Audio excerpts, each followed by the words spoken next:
Shalom. Shalom. First and foremost, we want to give all praises, honor, and glory unto Yahweh, Bahashem, Rawchaa, Bahashem, Qadash. It's all praise to the Heavenly Father. His true name in the Hebrew is Yahweh, and his son's name, who the world him to call Jesus Christ. His real name in the Hebrew is Rawchaa. Also giving praises, honor, and glory unto the Qadash, the Holy Spirit, which is the force and entity that makes his edification possible. I want to say shalom to all you sincere-hearted Aki and Wa'akwah. That's your brothers and sisters. Make your bodies a living sacrifice on a daily basis in this wicked and adulterous generation. I also want to give double honors to our apostle, Elder Great Millstone, who taught us truth and rule well. All right, it's just in transit lesson. All right, the beloved brother Rawchaa and myself. All right, just going to be speaking through the Spirit, and Rawchaa, this lesson will be edifying. All right, but as me and the brother was, speaking before we cut on the camera, all right, the plagues are here, man. The plagues are here. Right, as Yahweh said in the book of Matthew, 24th chapter. All right, when you see all these things, right, this is the beginning of sorrows. When you see, wars, rumors of wars, all right, pestilences, plagues, signs in the heavens, all right, signs on the earth, the stress of men, the stress of nations, right, and we see how great terror and great fear is really gripping these people, man. This world is really in the spirit of fear. People don't know which way to turn, which way to go. Who to believe, who not to believe. You see, because you have all this disinformation, misinformation, lies, deception. All right, we live in an age where this damn AI. All right, you got deep fake. You got fake news. Everything is fake. All right, so this goes to show us how blessed we are. All right, to have the truth, to understand the end all be all through the lens of prophecy, man. You about to say something? That's pretty much it. As we were saying before we cut on the camera, we in dire serious times. It's like we could say we living in a different age, although we're in the same, decade, so to speak, but it's a different age that we coming into. We going to the next stage of prophecy, man. It ain't gonna be at the same stage that where we can just, be in our own comforts, low on YouTube all day, every day, believers out there saying shalom, good lesson all day, every day. The time gonna change, man. So look, the men that we listening to on the daily that comfort our souls by way of hearing this word, we ain't gonna better hear men voices no more. We ain't gonna better see brothers no more, man. Shit, hoping brothers straight, sisters straight, granted we will be, but that's our series of times we coming into. There were all this knowledge that's been pushed on the airways by the apostles, by the prophets, is gonna be needed because one day it's gonna be taken away. Then what's gonna happen? Then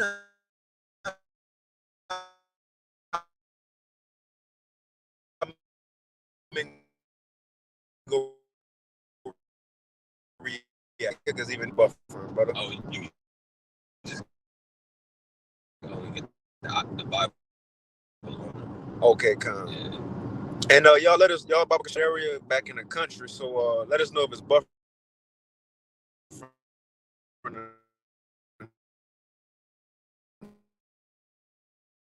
It will get hard to where when the truth get taken away, nobody gonna have answers. So when nobody got answers, they gonna lose it, man. And that's when the love of many gonna wax cold. We gonna see more death, right? More infrastructure damages that's gonna happen, more than just the bridge in Baltimore. Oh man, but like I mean, you got it. This morning I had woke up to some news on end time headlines. It was a big ass boat, another cargo boat that had ran into a bridge in Oklahoma. Come on, man. Just last night, man, or yesterday. You see, and then there was another one somewhere in China. It was another barge that hit a bridge in China this past Thursday. So that's at least three, bridge attack. I'm gonna call them attacks, bridge attacks. All right, that I've been, made privy of. So clearly, like you was going into, man, how there's an attack on the infrastructure. This it's just the Lord giving us omens, man, that Babylon the Great is falling. But where'd you hear it first?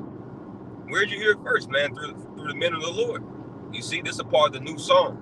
All right, the new song has three major components to it: fear Yahweh Bashmal Shah. All right, proclaim and preach that Babylon the Great is fallen. And if any man take the charagma, right, his right hand or his forehead, or worship the image of the beast, all right, well, they're going to be burnt up in this second death. I got a precept. Yeah. This 2nd Ezra chapter 16, And verse 15, it says, hear now these things and understand them, ye servants of the Lord.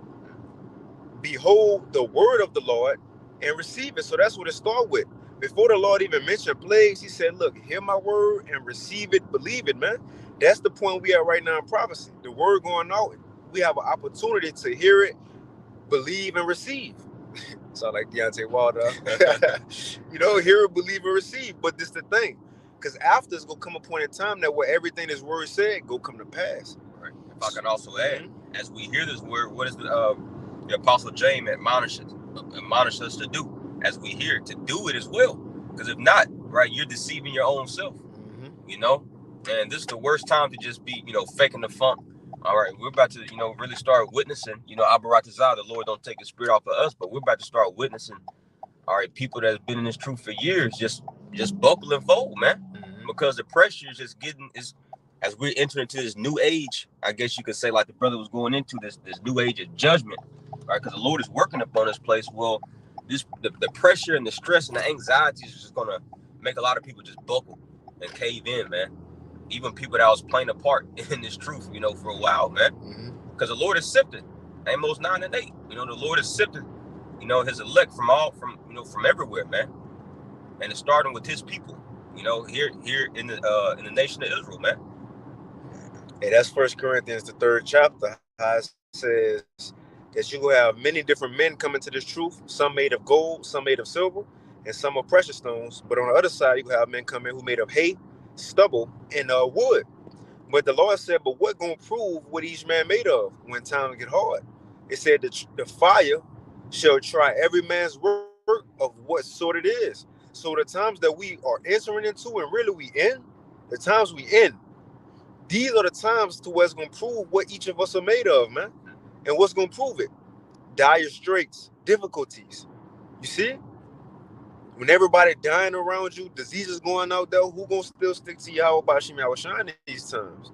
But I'm gonna go back to this, 2nd Ezra 16 and 35. It says, hear now these things and understand them, ye servants of the Lord.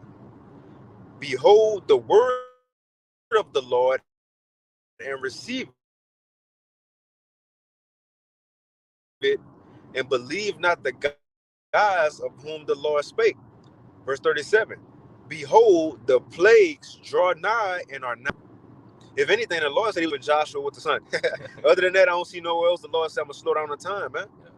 So that the plagues are coming. It says, even if, not saying us, but even if somebody out there ain't ready, come on, man, they coming. It says, behold. So like what he say in Revelation 22, he says, behold, I come quickly.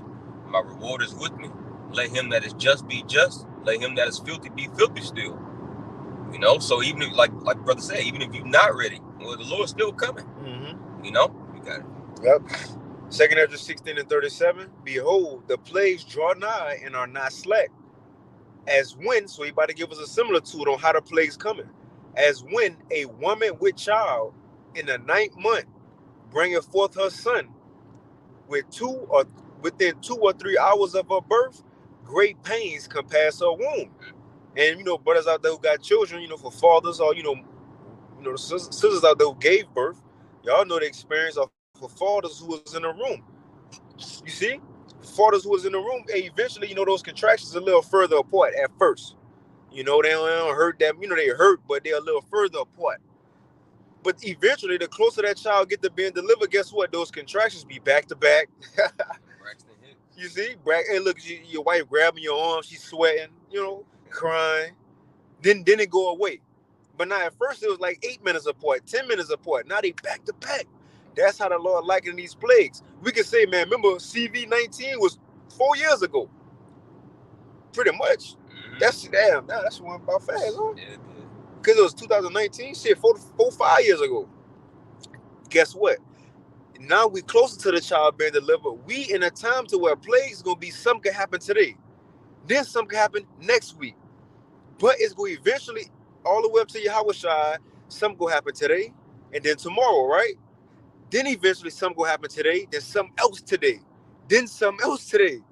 Everything going to speed up. It ain't going to be like, man, remember 3 or 4 years ago? No. These things, calamities upon the world, going to be, start to be back to back, man. that's the times we in. What he say in Isaiah 47, concerning the virgin daughter of Babylon, right? It says, how you thought that these things wouldn't come up on thee, but he says they're going to come up on thee in your perfection. You're not going to be able to put them off.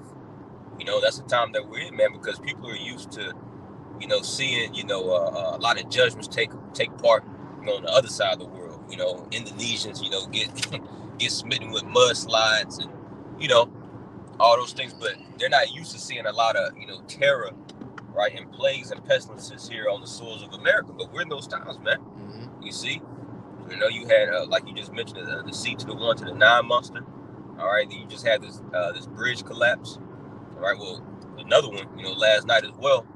All right, so it's really a lot of people's attention here in Babylon the Great is starting to, like people are looking around like, oh shit, what's going on? But they don't have the answers because they've been laying complacent.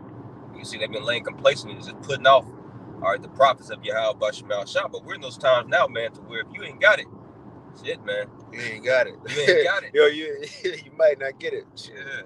But yeah, man, these some fearful times we're in. Like, remember that 2nd Esdras 14, if brother, because we ain't got the GNT. Okay. If a brother want to post it, if not, it's all good. But 2nd Esdras 14 and in the GNT, how it says, as the world grows closer to its end, the plague's gonna multiply upon it, man. Things about to get worse, and which for us as believers, we should want these things to happen. It's exciting because we gonna get closer to our kingdom. But let me finish this. 2nd Esdras 16 and 38. It says, as when a woman with child in the 9th month bringeth forth her son, with 2 or 3 hours of her birth, great pains compass her womb. Which pains, when a child cometh forth, they slack not a moment. Right? It only gonna hurt worse as a child coming through. It's gonna get worse from today. It's gonna get worse every day, whether we see it or whether it's behind the scenes. Logistical things, right? Every day gonna get worse until Yahweh Shah come. Then when he come, it's gonna, like you say, you got a fire, and then you put some lighter fluid on the fire, and it just blaze. Right? Yahweh Shah the lighter fluid.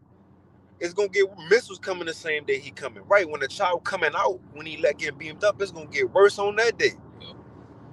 It says, which pains, when the child cometh forth, they slack not a moment. Even so, shall not the plagues be slack to come upon the earth, and the world shall mourn, and sorrow shall come upon it on every side. Nowhere to run, nowhere to hide, man. Every side. But for us, it says, and going back to what we started with before the plagues come, it says, so, O my people, hear my word. That's why he started with hearing the word first. Because the way these plagues about to come, ain't nobody gonna be able to escape. Ain't gonna be no comfort in these things, man. And the worst feeling to have in this time is regret. One of the worst feelings to have in this time is regret that, man, I should have listened to I should have did this, I should have did that, I should have repented. That's gonna be the worst, because in this time, it ain't gonna be no just YouTube you can go to. Ain't no comfort. You're gonna be on a run, and now it's gonna be the thought that you might be destroyed instead of looking forward to the salvation of the Lord. Right. So that's why it started with hearing the word now, so we could prepare now, man. Let's finish it. It says, "Oh my people, hear my word." So it starts with hearing the word. Then what? It says, "And make you ready to the battle." So we hear the word first, and now we preparing ourselves. Right. Now we getting ready. Just like Noah, he heard, "Oh shit, the Lord about to flood the earth. Let me go ahead and build his ark." He made himself ready to the battle. Other men of the Lord, they heard what the Lord was going to do. They prepared themselves, man. They got their mind right. That's the stage we at now. Yeah, if I can add, as we was talking this morning, in your kitchen, Deuteronomy the 20th chapter, right? That's the job of the priest.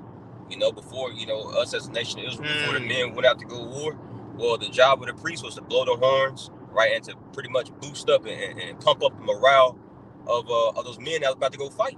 So the way how our people, are supposed to be getting pumped up now and getting ready, all right, getting ready for the battle is what? By listening to the priest, man.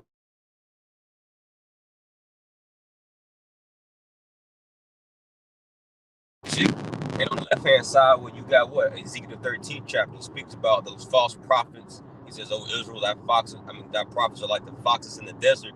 They have not hedged the gap, and they have not prepared you to the battle." You see? And you see the majority of Jake, man, that noted the Israelites, they're not prepared for what's coming. Look at the type of Passover that they just had, man. They're totally not in the spirit. We get caught out there, bro. That's liking it to not having you. Moses saying, look, as a priest, granted the order of Aaron just started with the Levites, but the order on what to do for the Passover came from the priest too. Aaron and Moses was telling everybody what to do. But the thing is, if you didn't do that, then what? If you didn't prepare your household, your doorposts, guess what? You was gonna get knocked off. Right. When the time to where, bro, if men don't properly prepare under the shadow of Yahweh Bashim Awashai, bro, they gonna get knocked off. And you know what? Our Apostle Hall said this a couple months ago. We ain't just in the times no more where we looking on the internet and you see a lot of people dying in Africa, right? A lot of people dying in the Middle East. People going through these calamities. Or even if you want to bring it to America, somebody in Minnesota, family got shot up. This person in California, house got set on fire. We ain't in them times no more. Now we're in the times to where the Lord touching everybody who not of his elect. And guess what? Even our family, a lot of them, not going to be the elect, man. I'm talking about it could be immediate family. Parents, uncles, aunties, cousins, first cousins. Shit, some of their children. I'm saying if you got grown children, if you got grown children out there, we're in a time to where the Lord, bro, if you ain't his, he don't care. You'll be back. If we already got the mindset, man, we'll see him in the kingdom. How much more the Lord? Right. Come on, how much more the Most High? He ain't got no tissue to share when he knocks somebody off, man. He don't feel bad. Even if, man, let's go round bar, ain't man? You feel me? No. You got hitting that Jeremiah 3:14? I got you. God. But you know what I'm saying? When the times to what, bro, even our family. And hey, granted, the Lord can say if we want, Lord willingly save some of our family. We understand that. But when the time to what we gotta get our mind right to what even close family go get knocked off by the Lord, man. Yeah, because a lot of our close family, what they doing today? They over there in damn Easter church Sunday service, man. With their Sunday's best. Right, with their Sunday best. Got them green lime suits on with the alligator shoes. Big ass hats. Yeah, Easter egg hunt, eating some ham hocks. Been marinating that ham hock for 2 days. You see, so that's why, man. And Coke. Yeah, and Coke. Oh boy. You see, so like, come on, man. Like, too much truth has gone out, man. You've been, starting with our elders and apostles, man. Right, and their teachers been pushing this truth out, right, for years. But yet, Jake is still caught into this idolatry, man. And a lot of these niggas that still going to these churches, man, today, they know that what they're doing now, right, is rooted in idolatry. They've heard it, man. You see, everybody's got a smartphone in their pocket. You can easily Google, what's the origin of Easter? You see, and it's the Lord. So the Lord has made you inexcusable. He has removed the cloak, as he said in John the 15th chapter. If I had not come and spoken unto them, they wouldn't have had a cloak. But now I have spoken unto them. So now they don't have a cloak. So that's why a lot of our family members about to be knocked off. So we pray that the Lord, right, delivers us, man. But you got it, bro. No, that's shit. It was a quick Google today. So where it really ain't no excuse. You ain't gotta wait on a letter being sent by Paul over a ship. Wait months till you get the next letter to hear back. Man, it's at the palm of my hand. You look some up. Or pray about. I just need to pray and just see if Jesus tells me that this is wrong. Nah, I don't even pray. They just say, Jesus, take the wheel. Right. Jesus, take the wheel. Was that nigga drunk? He drunk. Yeah. Jesus, he tripped. Anyway, let's Jeremiah 3. It's like, turn, O backsliding children, saith Yahweh, for I am married unto you, and I will take you one of a city and two of a family, and I will bring you to Zion. Right, and that's the point, man. The remnant is returning. Right, the remnant, right, which is the elect, they're returning unto Yahweh Bashim Awashai. And with that, the Lord's only going to take, right, one of a city, two of a family, man. So the Lord is going to be knocking out whole families. The Williams family, I'm just bringing that up as an example. All these niggas that have these family reunions, Jake, man, and be packed full of these family reunions. Well, the Lord's going to be knocking out whole families, man. You see? And he doesn't feel any type of way about it. Why? Proverbs, the 1st chapter. For when I called, you refused. You shunned all my counsel. So now I'm going to mock and laugh at you in all your calamity. Oh, this bitch probably gonna be packed. Think of that shit. Yo, you got it, bro. Con. Read 15 too? Wow. And I will give you passes according to my heart, which shall feed you with knowledge and understanding. You know, that's the job of the prophets. Like the brother said, a spiritual example, even before we went into physical war. Back then, you had the priests lead the armies with the Ark of the Covenant. Or the same thing today, you know, the priests, leading by example, so to speak, you know, pushing out this word to prepare everybody for the battle. The Ark of the Covenant also symbolizes where the presence of the Lord, you know, will show up at. And the presence of the Lord is here. What do you say? Where 2 or 3 are gathered together, there I'm in the midst. We'll gather together in my name, the true name, Yahweh Yahweh Shah. All right, so Yahweh Shah is here amongst us, man, and he's going to be the one, right, that's going to you know, be victorious in this battle. So we got to follow after him. But Jake don't want to follow after Yahweh Shah because it comes with, right, a very disciplined lifestyle. You know, but you got it out. Can I finish the second Ezra 16? Probably ended after that. Yeah. I finished this up, second Ezra 16 and 40 again. It says, so after hearing the plagues coming and coming quick, it says, oh, my people, hear my word. That's the first step, hearing the word. It says, next step, and make you ready to the battle. So like Noah again, he heard what was coming, he prepared. We hear missiles, concentration camps, MOTB, so on and so forth. And it's not so much of a physical preparing now. Granted, you could, you know, get a couple packs of water, you know, get you some food, you know, but we more so are mentally preparing these times, though, if I may add. You know, mentally preparing what the Lord about to do. It says, so, oh, my people, hear my word and make you ready to thy battle. And in those evils, be even as pilgrims upon the earth. Because look, whatever you do, prepare. You ain't going better take it with you anyway. You're going to be on the earth as a pilgrim, going from to and fro. And that's what we're going to really be, because you go into that definition of pilgrim. It says somebody seeking a holy place. Traveling to a holy place. So we just here for a temporary time until Yahweh Shai bring us to that holy place. You know, but nevertheless, we more so are mentally preparing because out when we on in the earth, like everybody else in Jacob's trouble, Isaiah 33 and 6, that's what we're gonna have, wisdom and knowledge to keep us stable, man. Because we was told all these things before it happened. Peter said, thinking not strange, because it was already warned. That's how, man. You see, but you know, you got it out. No, that's the point. You know, that's the point. You know, and that's, you know, we just want to, you know, put that on wax, man, and, you know, edify. You know, Rawchaa was edifying to you, you know, just mindset check. You know, what are our mindsets looking like, right, as we're living in these places? We should be as pilgrims, you know, ready to get the hell up out of this place. You know, but hey, that's the point. You know, but until next time, you know, Rawchaa, you know, you brothers and sisters, we're edified. I want to give all praise, honor, and glory unto Yahweh, by Hashem, Yahweh Shai, by Hashem, Qadash. I give that honor to the Apostle Elder Great Millstone, Mawaf Lababal, Shalom.